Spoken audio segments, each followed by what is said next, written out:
And another thing too is all great art, all great representational art starts abstract. Mm-hmm. And it's just veiled with subject matter and representational imagery. But a good painting, upside down in a dark room, you should look at it like that. There's something I want to see what that is. You want to get closer. Mm-hmm. Welcome to the Art of Aperitif, happy hour conversations with artists to whet your creative appetite. I'm host Emily Vikra. Today's guest is Jeffery Larson. Jeff is a remarkable fine art painter who was trained through an atelier in the methods of the old masters. He's now the co-founder of the Great Lakes Academy of Fine Art, where he offers this style of rigorous and systematic education to train a new generation of fine artists in classes and through a full-time residency program. We sat down to chat at the Academy. Welcome to the show, Jeffery. Cheers. Well, cheers. Thank you. Thanks for chatting with me. I'm so excited. Oh, that's very good. Okay. That's wonderful. So I'm excited to talk with you because, I've been having all these conversations with artists. And like I was telling you, I've talked with so many people who are like abstract artists and things like that. And I also have been to some of the student shows here and found the approach so fascinating and compelling. And so I wanted to talk about it. So I would love for you to start by just kind of like introducing yourself, however you want to, and talking a little bit about your background and how you got into painting and fine art. Sure. Yeah. No. And thanks for this opportunity. This is going to be fun.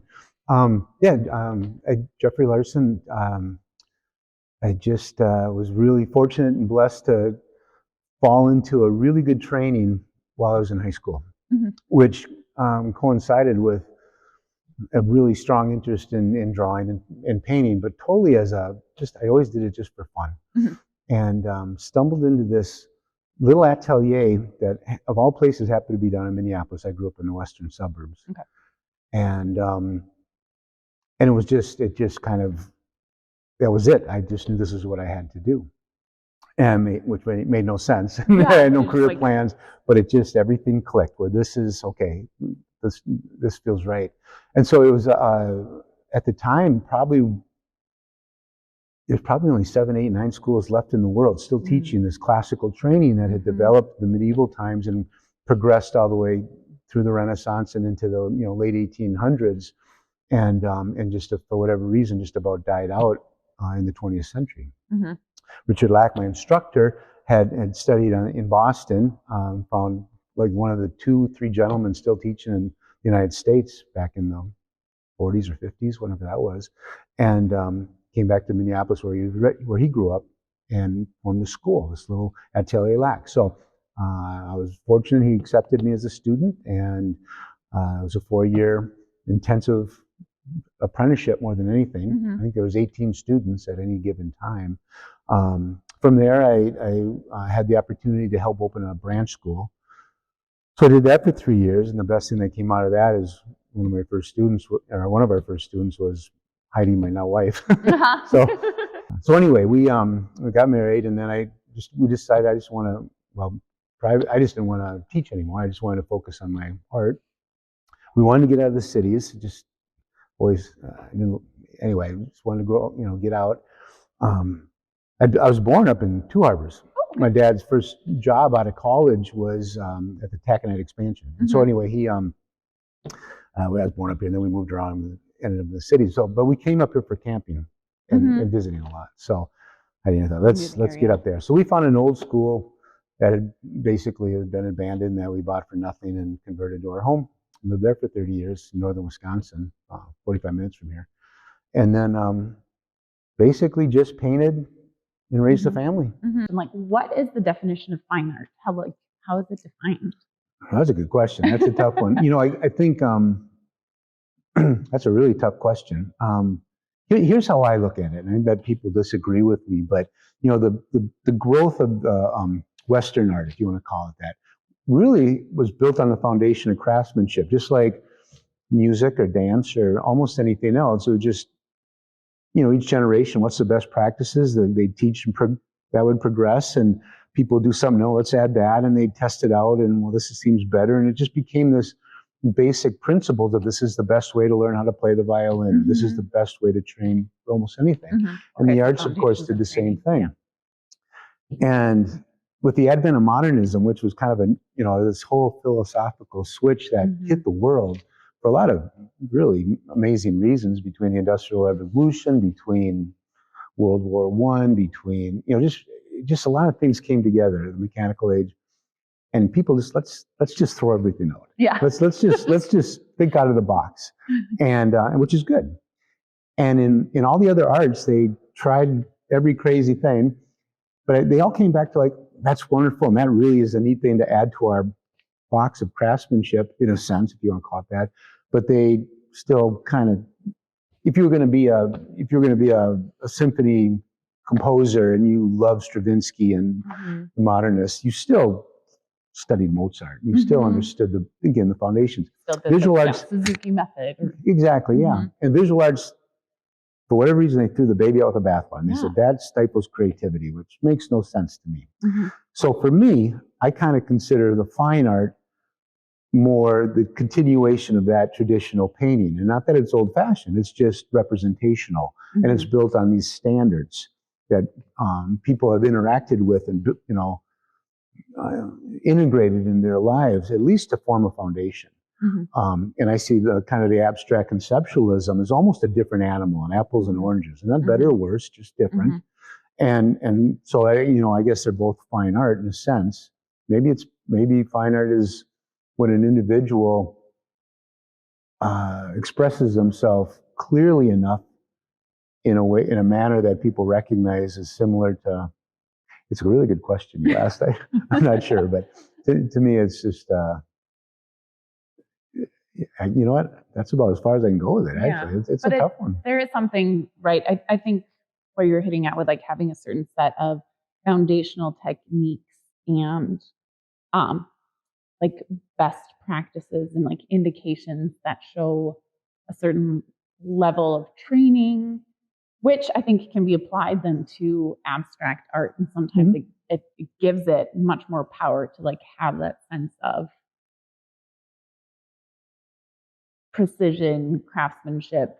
Yeah, it's so true what you're saying, like in music, in dance, and all these things, even if you're doing something that is very abstract or expressive, very modern, there has still been those years of rigorous training and like how to move your foot properly, how to use your hands, how to all the scales, and with visual art, there was kind of like a rejection even of the technique, for whatever reason, and so this is kind of like a celebration of the technique as part of the expression. I think you can't think out of the. I feel anyway, you can't think out of the box real clearly until you know what the box is, and to break the rules in a way that is kind of an intelligent extrapolation instead of just making stuff up. And it could be great, and it might not be, and you really have no foundation to judge kind of where you're at in this thing. It's just we're all part of a conversation. Again, Stravinsky was probably most appreciated in how different he was by the well-trained other composers who knew the variations he was doing off of what that box had been before. And another thing too is all great art, all great representational art starts abstract.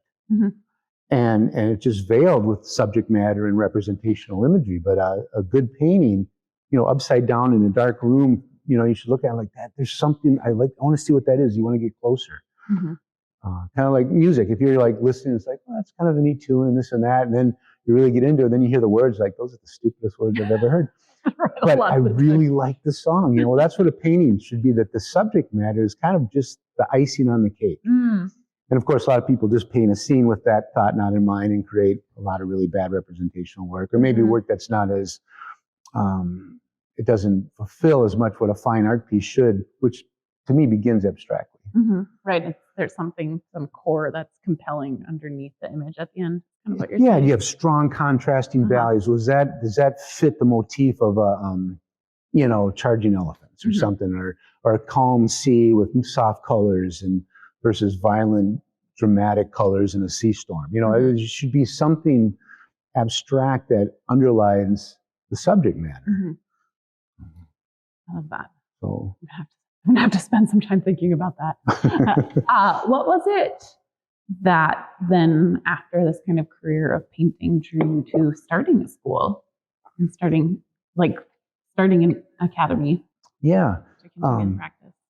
So when you're in this intense training, you have a master painter who's critiquing, basically telling you everything you're doing wrong. Mm-hmm. And here's what you need to do right. Okay, and you go practice it. I think we got 2 or 3 critiques a week. The rest of the time you're on your own. And kind of like anything, some things you can kind of just absorb intuitively, or you get good at it, and then you move on to the next, you move on to the next. You really don't stop and pause and own it in a way. So, and I found this out when I graduated. I started painting, and I just ran into trouble like I hadn't had before. And in a way, I think I was waiting for that next critique to kind of pick me up. Fortunately, then I helped, open that school. I'd been invited to be the assistant director and head instructor, so I was forced to verbalize, which, I don't think I think in words very much. I think in pictures. And so having to verbalize made me think about, now, what do I really think a person should do at this stage? And I was then able to apply that to mine. So fast forward, 30 years or so, and our son Brock, that apple dropped and didn't move. And he just was kind of destined to be an artist, and he went down to the same atelier that I'd studied at. Different instructors now. Richard Lack has passed on. But I worked out a deal where I could come and teach a couple days a month, just hang out with my son, and it was just cool. So I get down there, and this is after a 30-year career, and it's success and whatever. And I'm giving my first critique to the advanced students. I'm thinking, this makes absolutely no sense what's coming out of my mouth. It really didn't. And so over the next 5 years, when I go down and teach, I'd go back after giving my critiques, hearing what I'd say logically made sense. That didn't necessarily mean that's what I did. I just could see on someone else, well, we should do this and this. It's easy.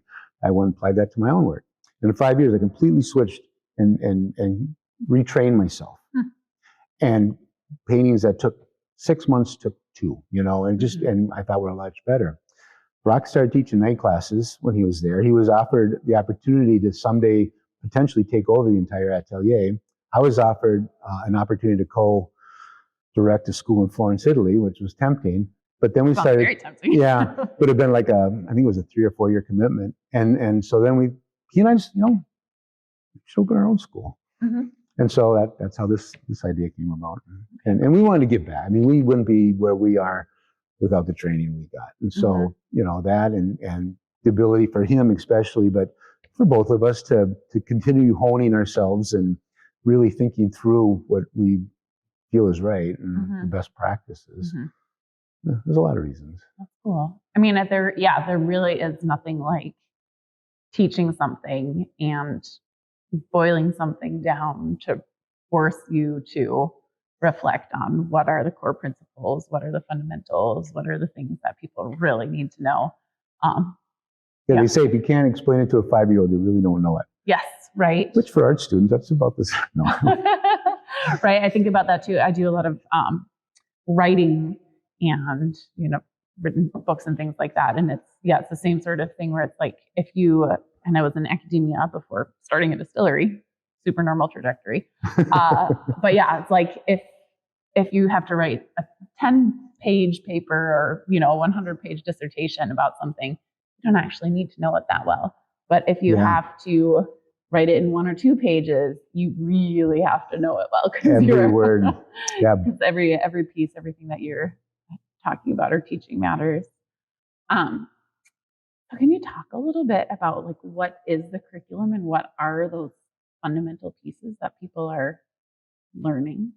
Sure. Yeah. And when you go through museums and you see the results, it's just so complicated looking and so amazing. Right. It's like you can't even imagine what all is under there. Yeah. But in a sense, it's kind of like a lot of things I found that when you really dive into it, there's some pretty foundational, I don't even know how to say it, principles that are in themselves pretty staggering in what they accomplish, but the principles themselves aren't actually all that difficult. It's just how in combination you put them together. So if you think about it, what really makes up every painting in the world, whether it's painted highly refined impressionistically, even if it's just a complete modern abstraction, what you're really looking at is little puzzle pieces, of smears of color, next to another smear of color, next to another smear of color. So then if we go and think about trying to represent the visual world, really we're just getting bombarded with billions of bits of visual information, which most of it we reject. What we've trained our brains to keep primarily is what helps us navigate. I mean, when I look at this table, I don't think, oh wow, look at every little nuance of color. This table's flat, I can set my glass there. If I get up and walk over there, floor, it's all kind of about distance and hardness and texture and this and that.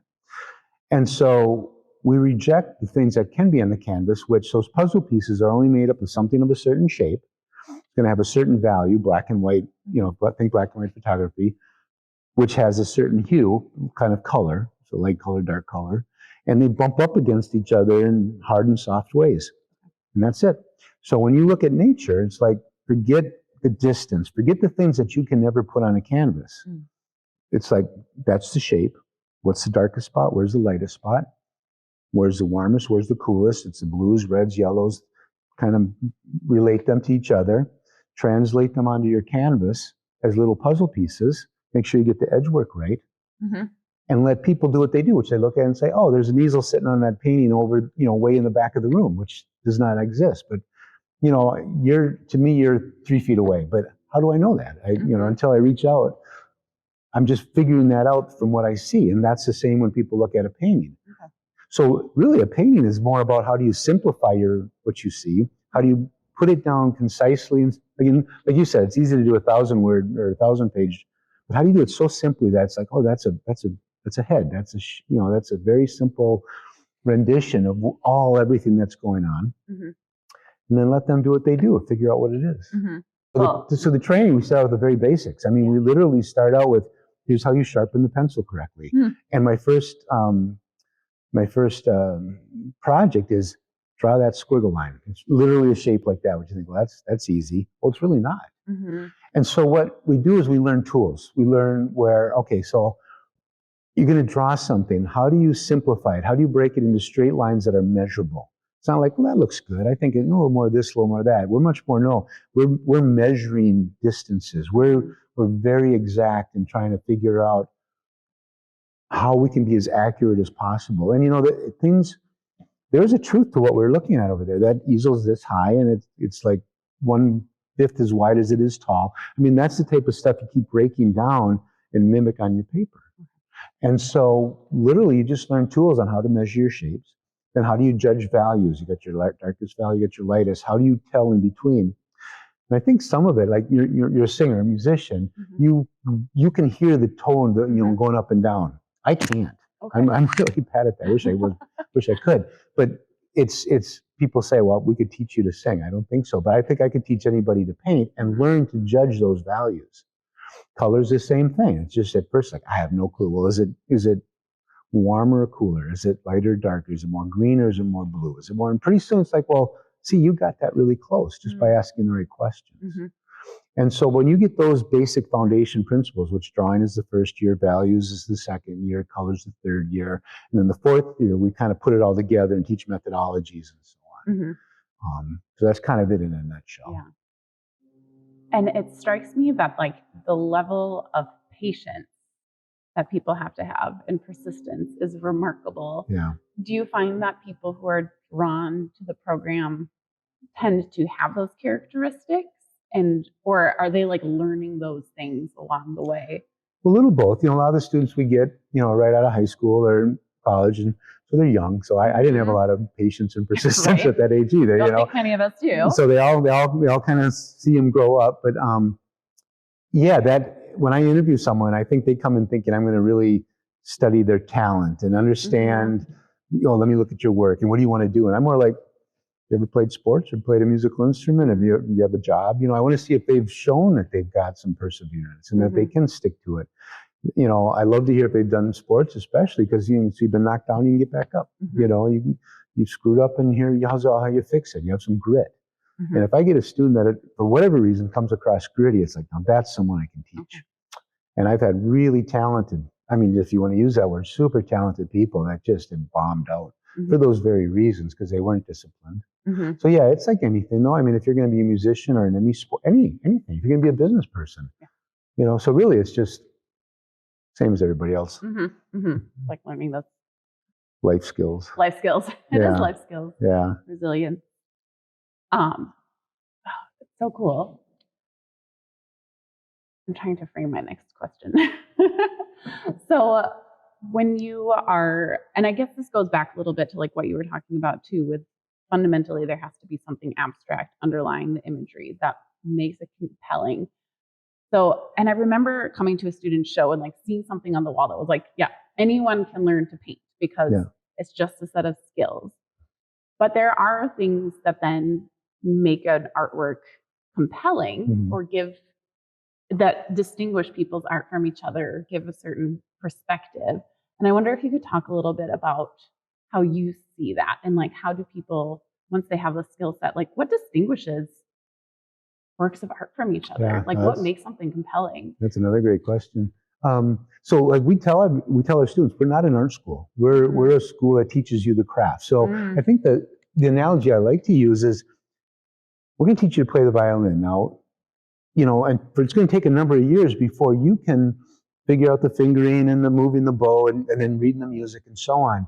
But until you get really good at that, you throw in some inspiration and it's going to come out like noise. Our goal here is to teach you to play the violin so well that whatever music's inside of you can flow through that instrument unimpeded. And, there's in music, in music, everything else, there's people that are just technically right on and they don't move you. Yeah. And so that's not we call those tech heads. And we look at them, we admire their craftsmanship. It's like, so what? That's a stepping stone. That's the gateway to now say something. And so in the end, I think it comes down to like everything. And, people want to be unique, like create something original. Well, we're all unique. There's no be yourself. Just let you flow out of it. And if you can do it in a way through a technique, whether it's music or art, and for us, art meaning you want to recreate the visual world. Hopefully, what you think and see and feel, you can reproduce so other people can think and see and feel it also. So I think that's we're just the base foundation, and then we encourage them. You guys really have to.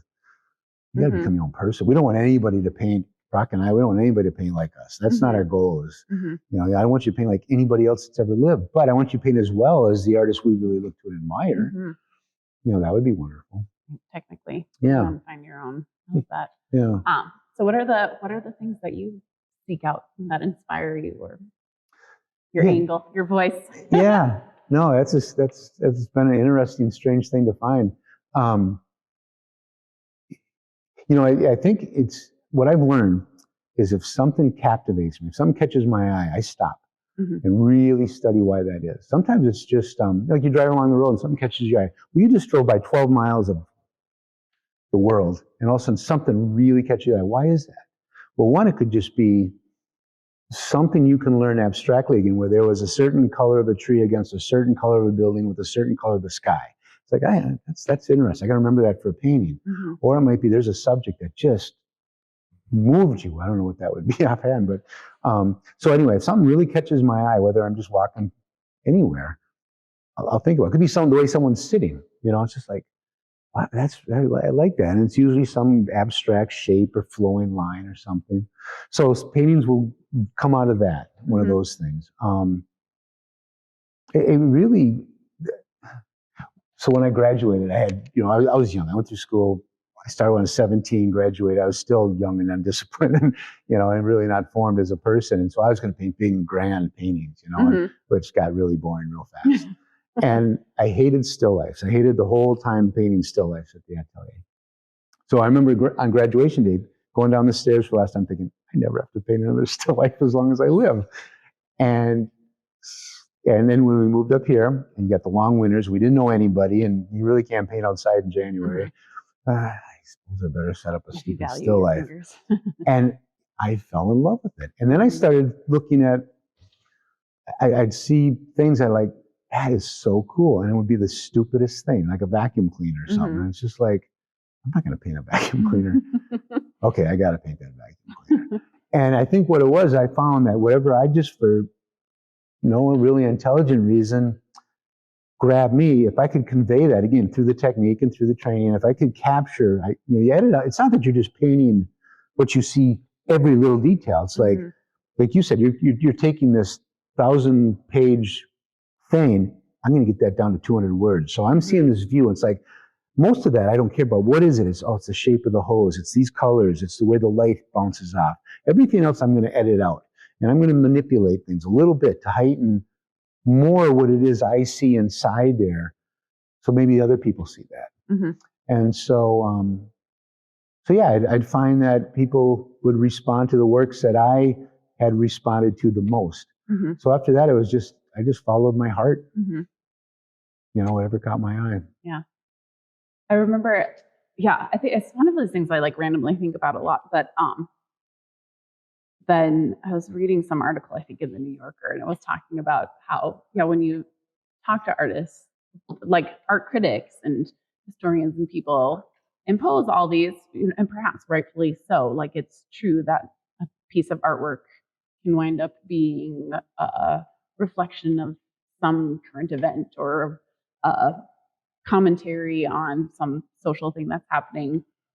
But a lot of the time when you're talking to the artist, the great artists, they're like, well, that shape looked really nice next to that shape. And I thought it was beautiful. And so I went towards that. And I think it's really cool and telling and special that those things aren't contradictory, right? Like there's that chasing beauty and chasing things that move us for unknown reasons, then move other people to like reflect and think and comment about whatever's going on in the world. Whatever's coming down the pike. Yeah. It's funny because I'll do a paint just because something caught my eye. And so being, a visual artist, I'm always dissecting light effect and value structure and composition. But as I'm working on the piece, and sometimes even long after it's done, kind of reflect on it, realize, those were the foundation of it. But I start realizing there's a lot of connotation or meaning to them sometimes that I, hadn't really realized before. And looking back on a lot of my work, I'm surprised how often that's happened. So I don't know how it all works. I know that there was one time I was part of a group show down at the University of Minnesota, and I happened to see like 3, I'm guessing there are other university graduate art student types really pouring over one of my paintings, which was done as a student, which was purely like, I'm just trying to get the shapes right. I mean, it's just a worksheet. I'm trying to figure this one out, how to do it. And I kind of go up behind them, I'm eavesdropping, and they're like, okay, well, and it was just a picture, and so it was just a typical boring still life. Okay, well, this is life, and this is death, and this is the chaos of life, and this is the solidity, and so the two are coming together, and I'm like fascinated. I'm like, well, what's that then? They didn't know it was my painting. And they're like, oh, well, this is obviously, and they told me this whole story. And well, that's wonderful. I never told them who I was. I'll go with that. This whole story is so whatever people want it to be, I guess. Yeah. I mean, it does make you wonder, like, to what extent we all are like tapped into certain, I'm blanking on the word, but those like kind of archaic. The archetypes and archetypes. I know what you mean. Yeah, when we discover them. And that might be what we're really drawn to then, in a sense, it's a good question. It's one of those, I think if I thought too much about it, I'd try to direct it then or control it. And I've learned better it's just to let things happen. Yeah, right. And in hindsight, kind of think about it. Right. There's something so much more powerful about like a painting that is a picture and a flower and a piece of cheese or whatever, that you can see the chaos of life and the, solidity of the finality of death or whatever, than somebody who's like, I'm setting out to paint life and death and, trying and oftentimes that is a lot less moving. Was fascinated also by is it called the Rembrandt project that you have students do? The Rubens. The Rubens project. There Rubens we go. Project, our classical master. Can you talk a little bit about that and how it works and what the goal of that is? Yeah, we're really excited about that. It's so it's kind of recent where people painted a lot of their artwork directly from nature. A lot of times they go and do studies, and they didn't have tube paint. When you think about it, that's really difficult, because if you were going to go do a landscape, let me back up. When you were painting in the studio, you get up in the morning, you'd have your apprentices or you'd be grinding your paint. It would only last for a day or 2 or 3, and so you had to get everything laid out first thing, and then it's laid in bladders of whatever, and it's very inconvenient to just pick it up and go. So people would, if they were going to paint a landscape, they'd go out and maybe do a little drawing, but mostly it was out of their imagination and this and that. So when they invented the tube paint and French easels and this and that, and people could go and paint anything from life, that added another element to how we primarily think of an artist being. But prior to that, you would just do hundreds and hundreds of drawings and little color studies, and out of your imagination, you'd set up, say it was a scene with 15 people in it and some scene from Morocco. Well, you might have gone to Morocco at one point, but you had a whole catalog of drawings you've done. You'd make up things. You would get a chair and draw that, and you would recreate this image that you want to do in your head. And that's how most of the paintings and what we see in the museums were created. And not many people do that anymore.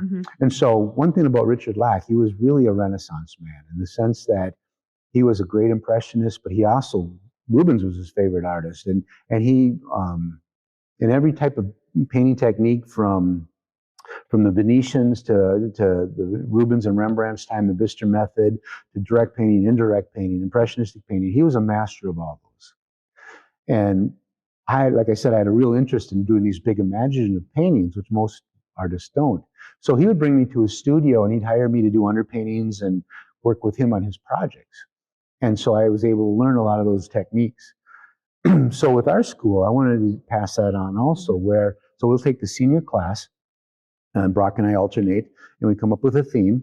And it's a theme, even though like the ones we've done, they take place in the studio here, they were never set up as like exactly how you see it. We'd get the models to sit here, we'd put these over here, and we'd create a whole bunch of studies that we'd put together. And the students would do a lot of the studies and do a lot of the work, and we'd come and just correct them and critique them, and then we'd put together the final project. So it's our painting, but they would do a lot of the grunt work. And that's really what the Rubens project is then. Okay. And that's exactly how Rubens and Rembrandt and this and that, they'd have a team of apprentices. Like, okay, you're going to take that landscape, you're going to paint that tree, you're going to paint those 3 people in the background. I'm going to take the 3 main people. I'm going to have you stretch the canvas, you ground it, you prime it, you transfer the drawing, and they take care of everything. And that's what we're doing. It is. Yeah, I don't think most people realize that or think that about art and about the art that they see in art books or in museums and things like that. And it's such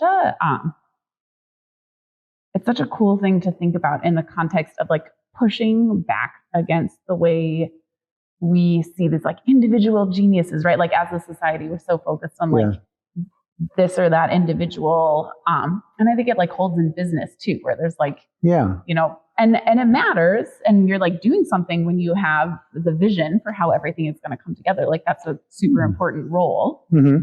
But it also can't happen without a lot of other people each doing those pieces. And sure.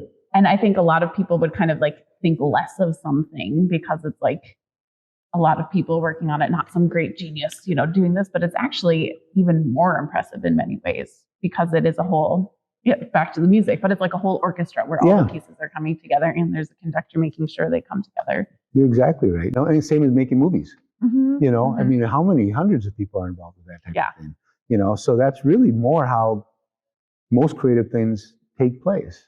I think, the other thing too, when you think about art history, it's okay, so, there was Giotto, and then it went to Versailles, and then to, Da Vinci, and, you hit the punctuation, the high marks.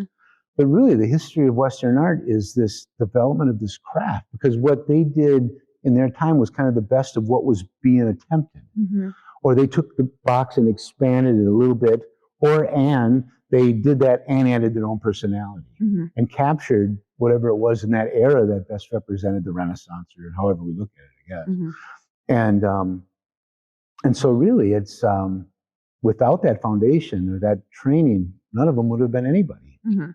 So that's where we think the beauty of this training is. And again, once you have that craft, once you can play the violin and effortlessly, you can do anything you want. Mm-hmm. It doesn't matter. Mm-hmm.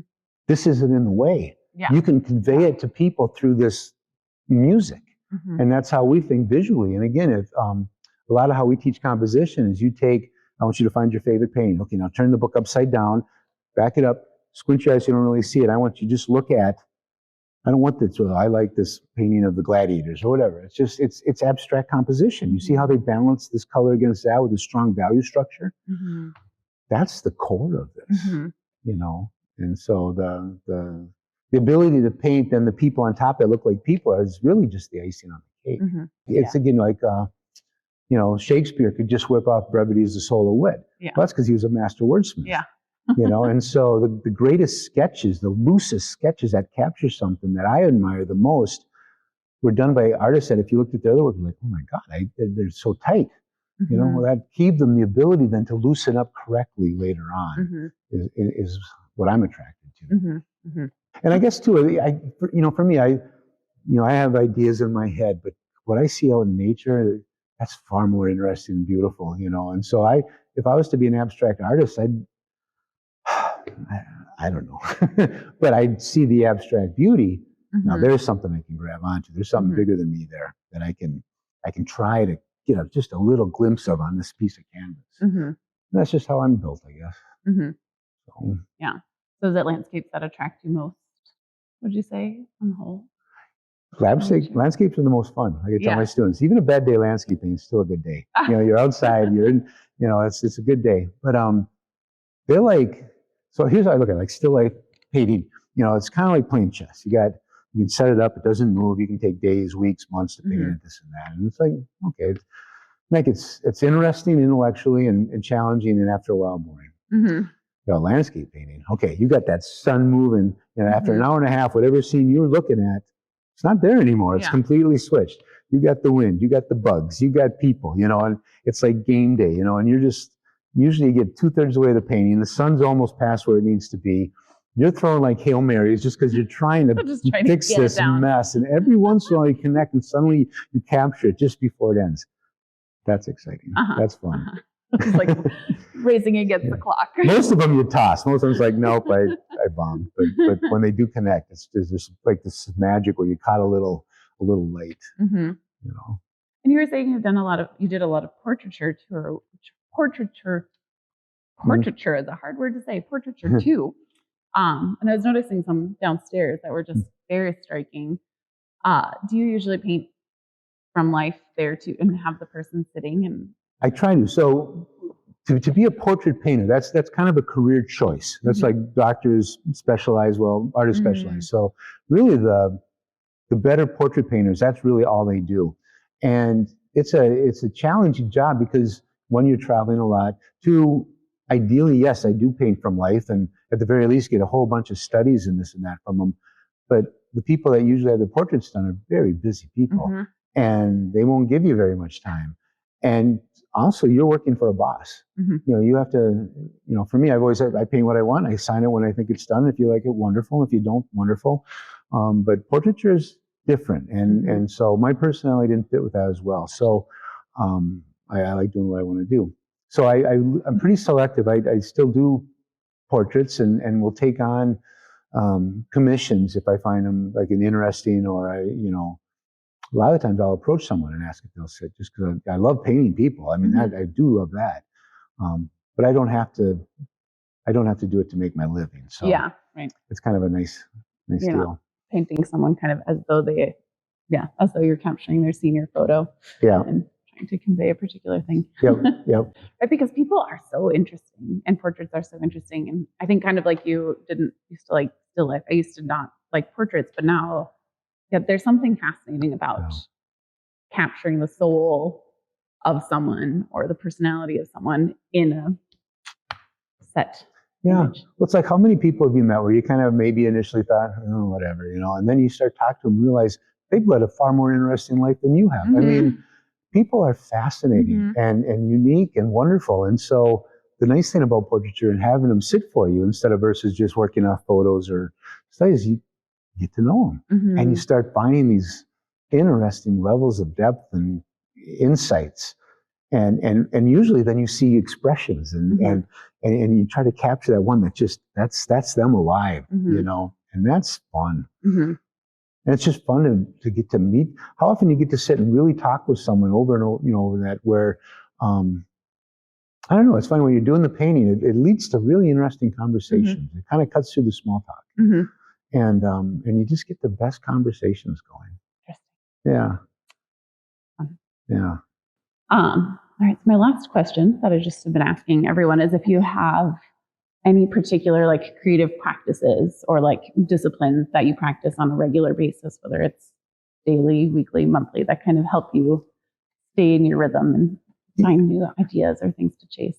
Yeah, no, it's a job I love, but it is a job. I'll paint I'm usually in the studio before 8 and there till after 5. Mm-hmm. I'm trying to just keep it to 5.5 days a week. But the harder I work, the luckier I get, or the more talented it seems like I develop. I mean, it's work. Mm-hmm. But so that's my practice. I when I'm in the studio, I'm very serious. Well, and the other thing is too, I mean, I've got a stack of ideas like this, and I know I've got about this much time left. So no matter how hard I work, I'll never even get close to paint everything I want to paint. And like I say, I do continually love the challenge. I love it more now than I did 20 years ago. I'm just kind of starting to figure things out a little bit. That's really cool. So yeah, love it. Yeah. Discipline is creative practice. It is. I do that a lot. It's a good reminder because I think in this day and age, there's a lot of assumptions about how much work something takes because we just see highlight reels. Exactly. On the internet. And this idea that it doesn't take discipline, that's all just natural talent or this or that. And it's actually like, no, most people are working really hard every day. Yeah, you hear Michael Jordan or anybody that's great, Wayne Gretzky, all the great in sports and anything, like when they talk, it's like, or actually what's more interesting when the people around them talk. Yeah, they were always there 3 hours before we got there, and they stayed about 3 hours afterwards, and they worked twice as hard as we did, and it's like after a while, it's like, well, I guess that's the secret of overnight success is work your butt off for 20, 30 years. Like, sure, there's some talent there, but yeah, and I think that's why it's important for anybody to just really find what they're passionate about. It doesn't matter at all what it is, just what gets you excited to get out of bed. Well, that's what you're going to enjoy spending the time doing. That if you want to get good at, you need to spend the time doing. So life is short, jump in. Yeah. Awesome. Well, cheers. Cheers. Yeah. Thanks for all your insights. Thank you so much. This has been fun.